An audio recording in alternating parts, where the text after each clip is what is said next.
Pandian store today promo. இப்போ இருந்துட்டு ராஜி ஒரு பக்கம் ரொம்பவே அந்த நம்ம எப்படியாவது ஜெயிச்சு அந்த போட்டியில் வின் பண்ணிடலான்ட்டு சொல்லிட்டு டான்ஸ் எல்லாமே சூப்பராக ஆடிட்டு இருக்காங்க. ஆடிட்டு இருக்கும்போது இப்போ அந்த ராஜி ஆடிட்டு இருக்கிறத லைவாக வீடியோவில் மீடியாவில் டிவியில் எல்லா இதுலேயும் வருது. இதெல்லாம் பார்த்துட்டு ஒரு பக்கம் கதிர் ரொம்பவே ஹாப்பி ஆகுறாங்க. என் பொண்டாட்டி எனக்காக இவ்வளோலாம் கஷ்டப்பட்டுட்டு இருக்காளே, சரி நாம் தான் அவளை தப்பாக புரிஞ்சுக்கணுன்ட்டு சொல்லிட்டு ஒரு பக்கம் ரொம்ப ஃபீல் பண்ணிட்டு இருக்காங்க.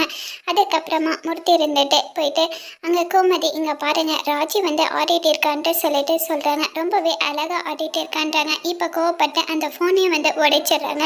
எதுக்காக இப்படியெல்லாம் என்னை காட்டிட்டு இருக்க? ஆனால் என் பேச்சை மீறி எல்லாருமே இந்த வீட்டில் நடந்துட்டு இருக்காங்கல்ல, போதும் நிறுத்துங்கன்ட்டு சொல்லிட்டு கோவப்பட்டு வெளியே போயிடுறாங்க. இன்னொரு பக்கம் ராஜி ஆடி வின் பண்ணிடுறாங்க. ஃபர்ஸ்ட் ப்ரைஸாக வராங்க. இதை பார்த்துட்டு கதிர் குடும்பம் எல்லாருமே ரொம்ப ஹாப்பியாக